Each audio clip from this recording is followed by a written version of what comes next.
Well, this week Raw emanated from Portland, Oregon. The way we started this Raw was a promo between Chris Jericho and CM Punk, in which I think was definitely hands down promo of the night.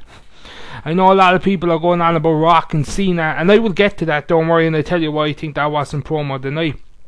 I think this was promo of the night because you had back and forth between the two wrestlers that could hang with each other. Punk never held back and Jericho never held back. The points that both of them were making were valid points, and there was no rehashing. Now, the only thing about that is, of course, the Dancing with Stars comment, which honestly I don't get why Punk is going down that road. I think he has much more than his arsenal, but that's the way they're going to go down. But really, I don't know really what to think with this Chris Jericho CM Punk feud, because it's a show stealer in my opinion. It really is a show stealer. I want to go back to WrestleMania 3. The marquee match of WrestleMania 3 was Andre and Hulk. You talk to most casual wrestling fans and people that know about wrestling, they will bring up Andre and Hulk.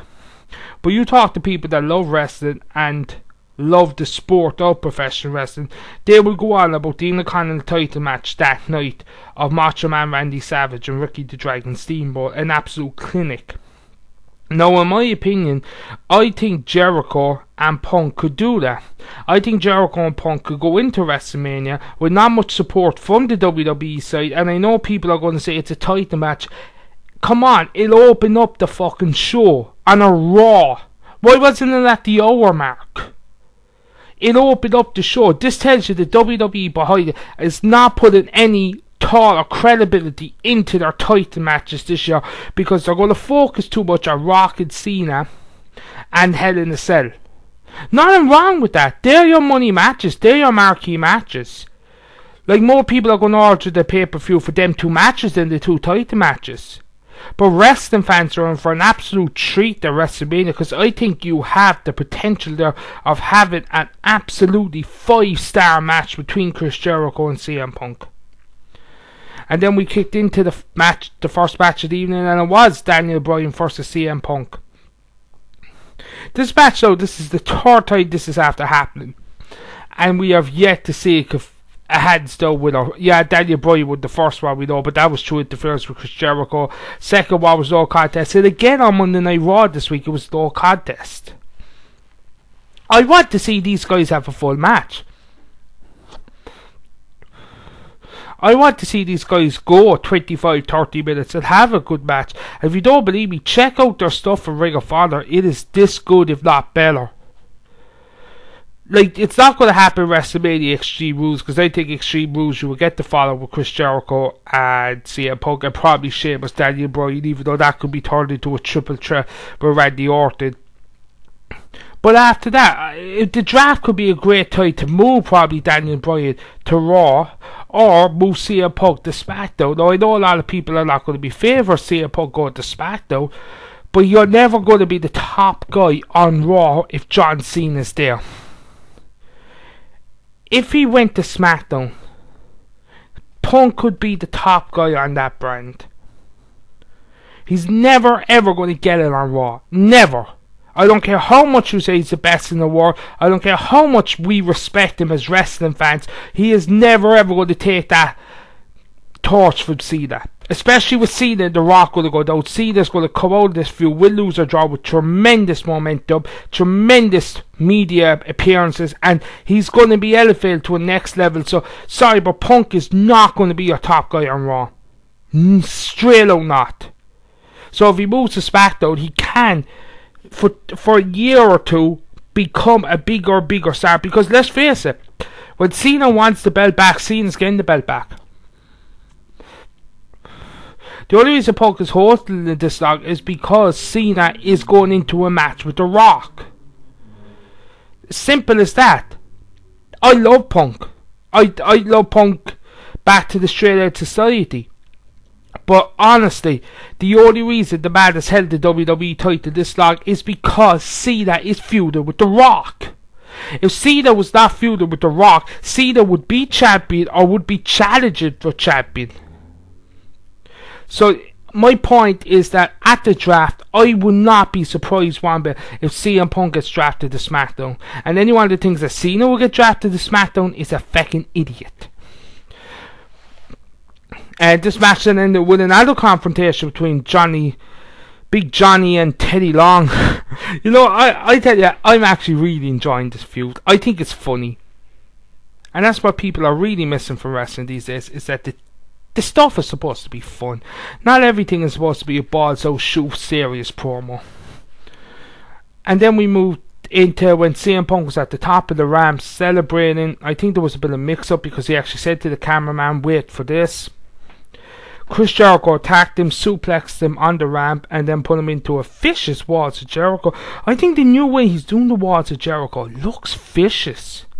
It really does. And what Jericho said earlier is absolutely true. Punk has never been in something like this. When Punk was feuding with Cena and even Del Rio, it's not at this level, people. It's really not. Jericho brings it to a different level. Because Jericho can be that absolutely heel-it heel.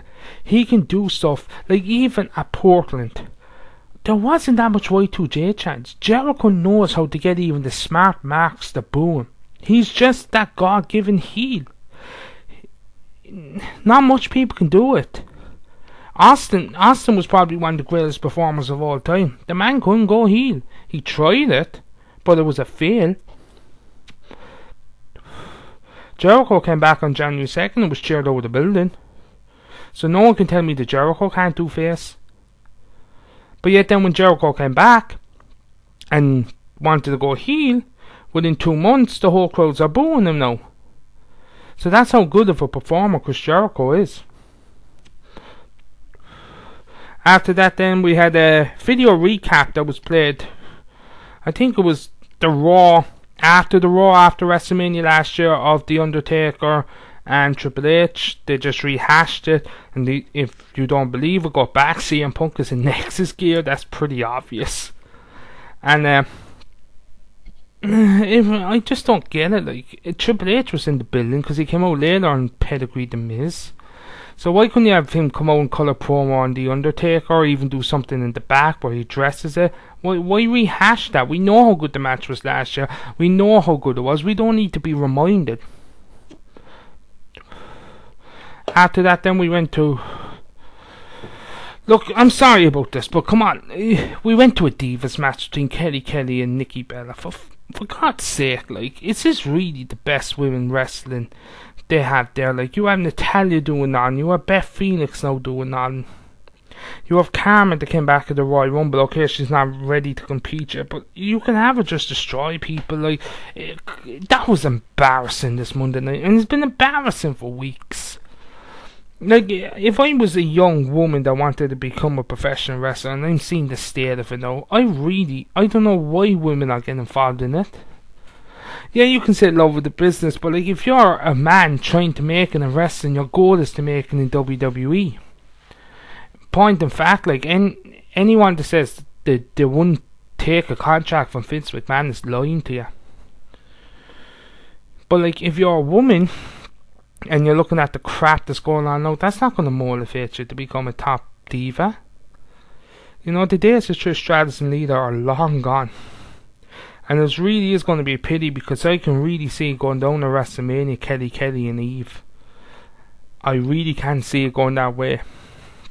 And then after that we went to John Cena and The Miz. And Miz came out, and for the first 45 seconds, minute of his promo, I was really enjoying what he was saying. Because he was making some very valid points about his year. But then suddenly he went from saying good valid points to making the stuff that's turned people against him the last 3 to 4 months. Just making absolutely, like, the really chant, it's not catching on, Miz, just drop it. And then making stupid points after stupid points and giving fans nasty looks. What he's saying is true.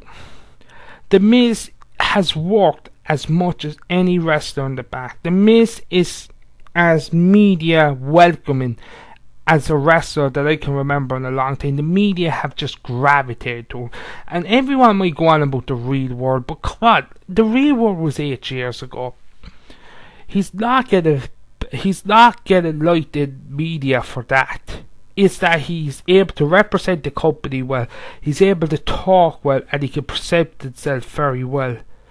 And he's at nearly every media appearance that can be there, but yet on the show he's doing nothing. He's like a glorified spokesman at the moment for WWE. And case in point, this week on Raw, he was squashed by Cena. And I know people say, oh, the Miz was on top. Yeah, if you're being within 7 minutes, you're squashed. Fact. He was squashed, people. He was squashed by Cena. Sorry, Super Cena. And then after that, we went to a triple threat tag match between Epico and Primo, Kofi Kingston and R-Truth, and Dolph Ziggler and Jack Swagger. I was never really a fan of Epico and Primo lately, but I think this match really helped them, because I think they performed at a level with 4 guys that are at the top of their game, and they were to hold their own.